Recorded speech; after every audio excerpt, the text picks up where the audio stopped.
तो घर के अंदर का माहौल 5 चीजों का बनाना चाहिए था। सुख का, द्युति का, लेश्या का। मैं अपने परिवार के बारे में बुरा नहीं सोचूंगा।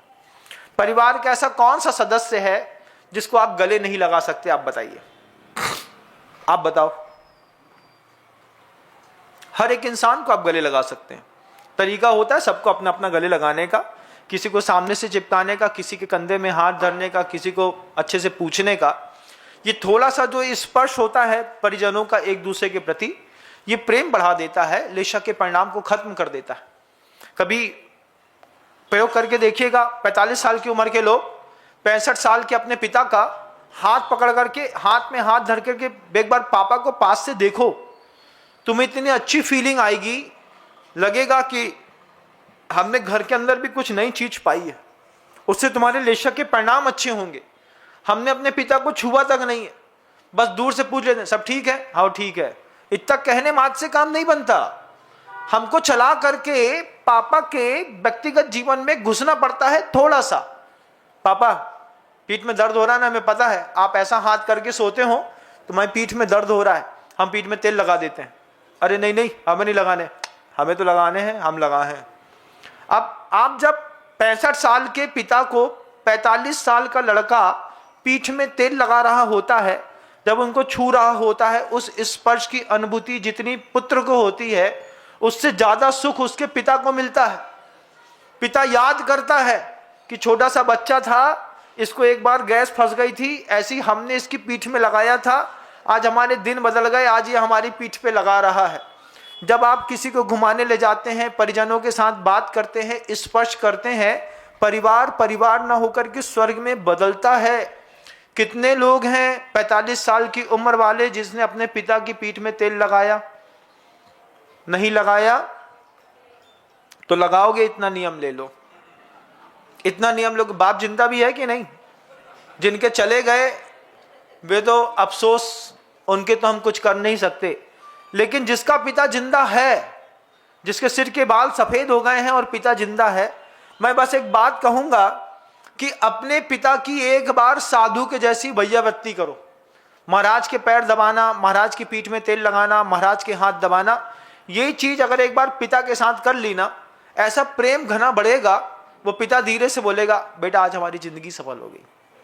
और पिता की आंख में अगर तुम एक बार भी अपनी सेवा करके आंसू ले आए तो तुम्हारी जिंदगी सफल हो गई,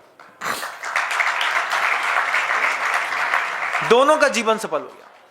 घर के अंदर सुख, द्युति, लेश्या। लेश्या कसायनुरंजित नहीं।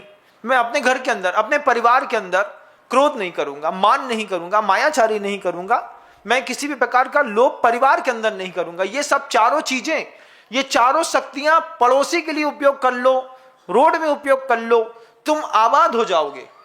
लेकिन ये क्रोध, मान, माया, लोभ घर के अंदर उपयोग करने वाले घर के अंदर कुरुक्षेत्र और महाभारत लिखते हैं। कौरव को 1000 बार समझाया था। दुर्योधन दुर्योधन नहीं था, दुर्योधन भी सुयोधन था, उसका नाम था सुयोधन। बाद में वो दुर्योधन कब हो गया पता भी नहीं चला।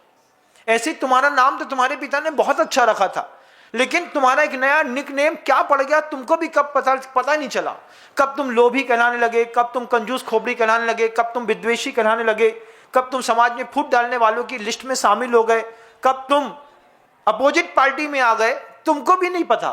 थे तो तुम बहुत अच्छे, लेकिन तुमने अपना रूप परिवर्तन कसाय के चक्कर में कर लिया। किसी गुरु ने समझाया नहीं तो आज तक समझ में आया नहीं। लेकिन महाराज शुरुआत करते हैं। शुरुआत करने का बड़ा अच्छा तरीका होता है, अपने घर का माहौल बदलना हो, बीच में महाराज को घुसा दो। हम मंदिर गए थे, मेरे पास आओ या ना आओ, मेरे नाम का उपयोग करो, भले मेरे पास मत आओ। स्क्रीन में जो मुझे सुन रहे हैं उनसे कहते हैं, उनसे भी घर में जाकर के बोलना।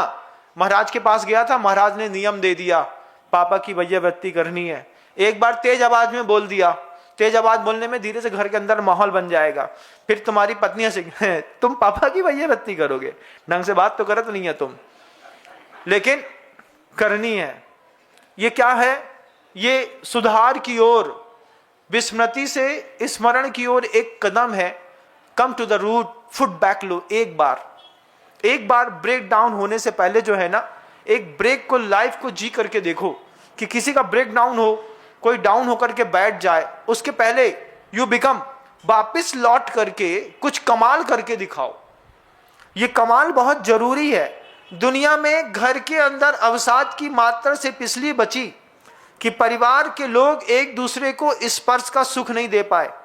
स्त्री पुरुष के स्पर्श का सुख तो वासना का होता है, लेकिन उस वासना के सुख के अलावा जब हम किसी परिवार के सदस्य की वैयक्ति के निमित्त से एक दूसरे को स्पर्श करते हैं, आंख छूते हैं, पापा का चेहरा छू करके तो देखो, पापा के चेहरे में गड्ढे कितने पड़ गए, दाग कितने पड़ गए।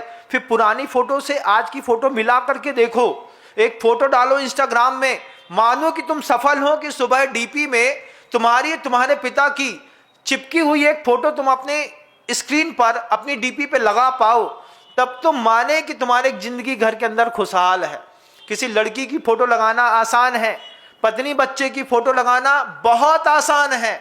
खूबसूरत गुलाब की फोटो लगा दिया, रोज डे है, प्रपोज डे है, किस डे है, हग डे है, चॉकलेट डे है, हग दिया तुमने पूरे के पूरी जिंदगी में।